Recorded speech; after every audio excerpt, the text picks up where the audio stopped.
Tales from the Other Railway. Based on the Railway series by the Reverend W. Awdry and Christopher Awdry and Thomas and Friends by Hit Entertainment. Written and produced by Professor Vengeance. Told by Davey.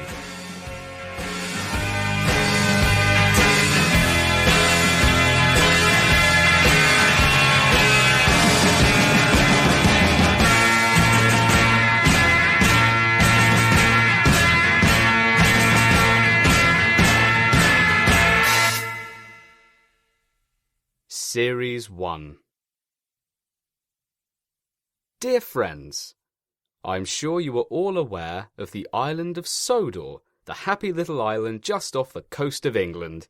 You know, the place where jolly steam engines and the odd diesel trundle about helping others, making friends, and generally being the nicest bunch of iron horses to ever grace God's green earth. Sick yet? I know I am. Which is why I'm here to show you the other side of railway life, the side rarely seen nowadays in the sugar-coated world that is modern Sodor. It's a side where disgruntled diesels rule the yard, where manners and punctuality lie on the scrap heap, where budgets are lower than a politician's limbo stick, where everything is just plain, really useless. Have your tickets ready. Next stop, the other railway. The author. Warning. This series contains frequent usage of moderately bad language which some people may find juvenile. To them I say, nah nah nah nah nah nah, yeah boo, sucks to you.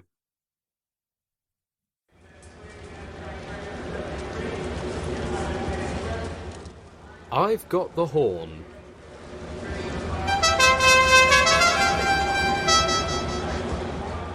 Old Stuck-Up was cross. Who'd have thought it? Why should Derek have another ruddy overhaul? He grumbled in the sheds. Spare parts good enough for me should be good enough for him. It's always the same.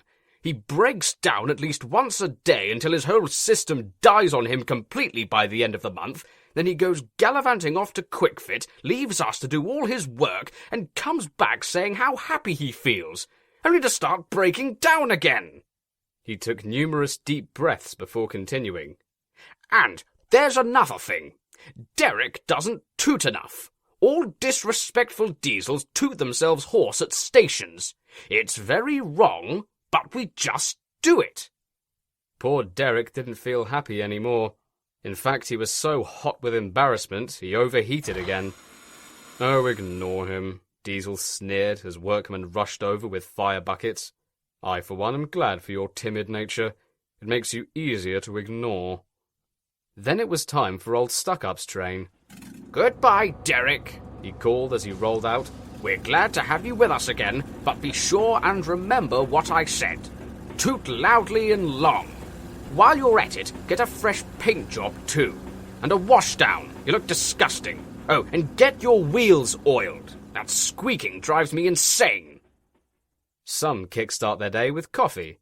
Old Stuck-Up kickstarts his with relentless criticism. Later on, Derek had cooled off and was ordered to take a slow train of dirty books to the docks. Presently, he met Pip and Emma at the station. "Hello, Derek," said Pip. "You look better, I see. We were pleased to hear your quiet toots yesterday." "Yes, indeed," added Emma. "You were the only one courteous enough not to blast his horn around us like a crazed Sunderland fan. Us with a major SO hangover, too." "Why, thank you, ladies," smiled Derek. He quickly tried to shunt the trucks of jazz mags out of their sight when... "Shh, shh! Can you hear something?" The twins strained their ears, or they would have if they had them, and listened. Far away, but getting louder and louder, was the sound of... "Nothing," said Emma curiously. "Exactly," said Derek. "And who's that engine rolling towards us 15 minutes late as usual?" Pip, in front, squinted into the distance. "It looks like Stuck-Up," she mused. "And it ought to be Stuck-Up. But Stuck-Up's never this quiet."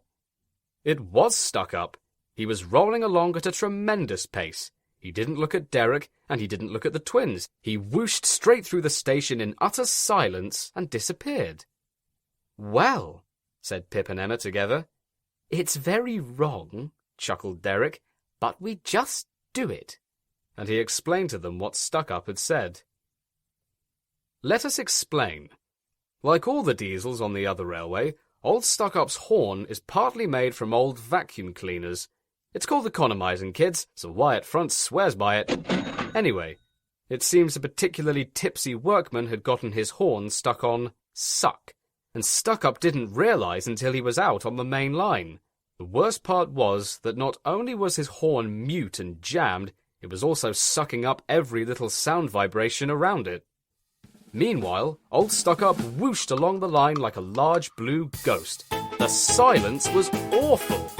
Doorbells malfunctioned in nearby houses, air raid sirens fizzled to nothing, 5 fire brigades got stuck in traffic, and old ladies missed a vital plot point in a broadcast of Midsummer Murders.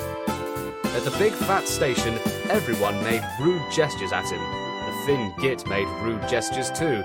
There wasn't much else to do while stuck in the sound vacuum. Take him away, the thin git mouthed. and stop that noise. After 10 long minutes, old Stuck-up's crew finally realized what he was saying, and the diesel crept sadly away. He was silent as he crossed the points. He was silent in the siding. He was still silent as the last muted passenger flipped him off and left the station. Then 2 brave/foolish fitters climbed up and knocked his horn settings back to blow. Toot! And there was air pollution. Sweet, deafening air pollution.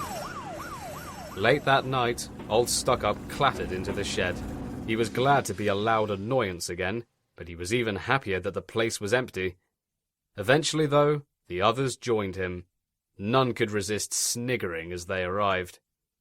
It's very wrong, murmured Derek to no one in particular, but we just do it. An angry tooting of piss off in Morse code was his reply. No one mentioned horns again for a good long while.